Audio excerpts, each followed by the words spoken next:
मेरा नाम हया है। मेरा शोर उम्र में मुझसे छोटा था। वो किसी और लड़की पर मरता था, जिसकी वजह से मैं उसे अलग रहने लगी थी। लेकिन जब मैं छोड़कर जाने लगी, तो जो बात उसने यही सुनकर तो मेरी जान ही निकल गई। रिश्ते दिल के किस नंबर 15 पैकिंग हो गई तुम्हारी? अगले दिन जॉगिंग से वापसी पर बाद ने हया से पूछा, हाँ हो गई है। आज मैं बुब्बा की तरफ जाऊंगी, उनसे मिलने रात वहीं रुकूंगी। अगर तुमने कल भी क्यों नहीं जाना है तो मुलाकात नहीं हो सकेगी। अभी हया बोल ही रही थी कि अबाद बोला, नहीं कल ऑफ है मेरा, परसों आखिरी पेपर। ओके फिर कॉल मुझे एयरपोर्ट तक ड्रॉप कर देना। ओके अबाद ने कहा और बाकी के रास्ते खामोशी छाई रही। कितने दिनों के लिए जा रही हो?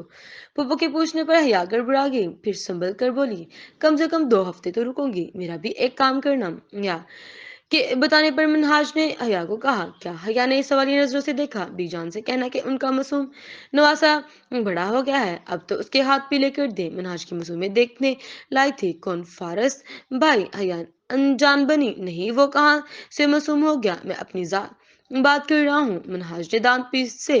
मासूम और तुम? हया ने हैरत से मासूम को लंबा खींचा। हाँ मैं मासूम, तुम कर ना ना। अब तो मेरी जॉब भी लग गई है और यहाँ मेरे घर वालों को कोई फिक्र ही नहीं है, कोई अरमान ही नहीं है। मनहाज ने रूहान सी सूरत बनाई। वो कुछ अरसा पहले ही फौज में कैप्टन अपॉइंटमेंट हुआ था और कल ही छुट्टी पर आया था। लेकिन रानिया अभी पढ़ रही थी। बेटा जी, हम भी ये समझा समझा कर थक गए हैं, लेकिन उसके सर पर शादी का भूत सवार है।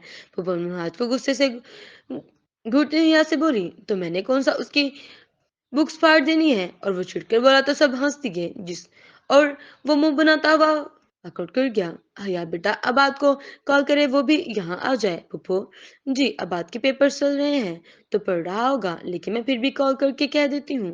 पुपा के कहने पर हया ने बताया और फोन उठाकर कॉल मिलाने लगी। डिनर पर अबाद ने भी इन्हें ज्वाइन कर लिया था। डिनर के बाद सारी यंग पार्टी आइसक्रीम खाने चल दी। वो लोग आइसक्रीम खाते हुए कॉलोनी में वॉक कर रहे थे कि मिनहाज का शार सूझी। उसने जेब से बबल गुम गम निकालकर उसे थोड़ा सा चबाया और एक घर के सामने रुककर उस घर के ऐसे देखने लगा जैसे शिकारी शिकार को देखता है। क्या हुआ?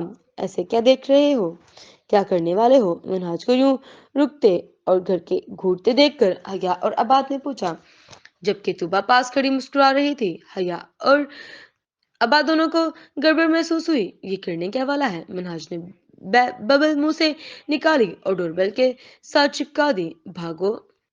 मिनहाज के बैल को बबल लगाते ही तुबा ने कहा और भागने का इशारा किया। पहले तो सब हों बने सूरत हाल को समझने लगे। जैसे ही कुत्ते की आवाज सुनी तो होश में आए और मनहाज को पीछे दौड़ने लगे। काफी दूर आकर जब कुत्ते की आवाज आना बंद हुई तो रुककर सांस बहाल करने लगे। फिर सबने मिलकर मनहाज की वो खिंचाई की, पर वो ढीठ बना और हंसता रहा। वैसे अगर तुम्हारी हरकतें आर्मी वाले देख लेना तो इस वक्त निकाल दे तुम्हें। हया ने लताड़ा। अब उनका कोई कुछ नहीं बिगाड़ सकता, वो नुसते हुए बोला। तो सब तासुब से सर हिलाते आगे बढ़ गए। हया सुबह घर आई तो अबाद लाउंज में बैठा पड़ रहा था। नाश्ता किया तुमने?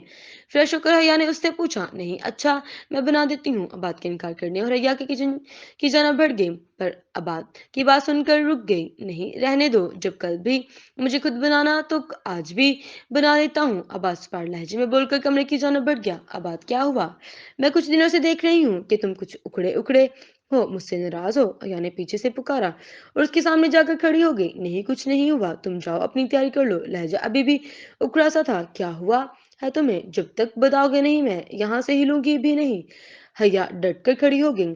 चाहे फ्लाइट की टाइम ही निकल जाए। अबा तंजिया हंसा। हाँ निकल जाए। हया उसके हंसने पर हैरान होती हुई बोली, रहने दो, अगर इतना ही ख्याल था तो फ्लाइट कंफर्म करने से पहले पूछ लेती।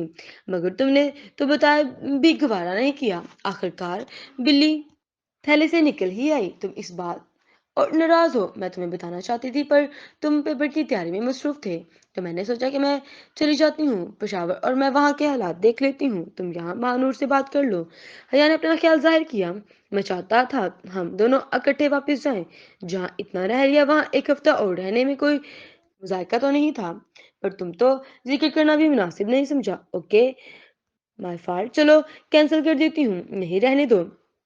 اب سب وہاں تمہارا انتظار کر رہے ہیں، چلی جاؤ اور وہاں کے حالات سے مجھے باخبر کرتی رہنا۔ حیا کے کہنے پر عباد اس کی بات کاٹی اور نرم لہجے میں بولا، آر یو شور؟ حیا نے تصدیق کی، ہاں ہاں ہاں چلو ٹھیک ہے، پھر اپنا موڈ ٹھیک رکھو، بالکل بھی اچھے سے نہیں لگتے مجھے تم اس موڈ میں، تمہیں میں اچھا ہی کب لگتا ہوں؟ عباد کی بات پکڑنے پر حیا گڑبڑا گئی، میں نے ایسا کب کہا؟ حیا حیران ہوئی، تبھی تو تمہیں فرق نہیں پڑا، اور میری مہانور سے شادی پر تمہاری خوشی بھی دیکھنے لائق ہے، ویسے اگر تم مجھے پہلے کہہ دیتی تو میں تمہیں پہلے آزاد کر دیتا۔ عباد حیا نے دکھ سے عباد کی طرف دیکھا، مانور کو تو تم نے پسند کیا اور یہ بات تو تم ہم میں پہلے ہی طے تھی نا، جب جس کو اپنی منزل مل جائے گی وہ آگے بڑھ جائے گا، تو میں تمہارے راستے میں رکاوٹ کیوں بنوں؟ حیا کے لہجے میں محسوس کی جانے والی نمی تھی۔ او تو تم اس وجہ سے پیچھے ہٹ رہی ہو؟ چلو ایک بات بتاؤ، اگر میں مہانور سے شادی نہ کروں تو تم اس رشتے کو قائم رکھنا چاہو گی، اس ایگریمنٹ کو بھول جاؤ گی؟ حیا کو بات کا لہجہ عجیب سا لگا، کیا مطلب؟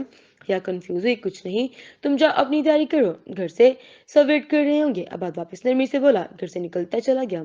حیا کو عباد کی کچھ سمجھ نہیں آ رہی تھی کہ وہ کیا چاہتا ہے، کیا تھا اس نے جو کہا، اس کا مطلب کیا تھا؟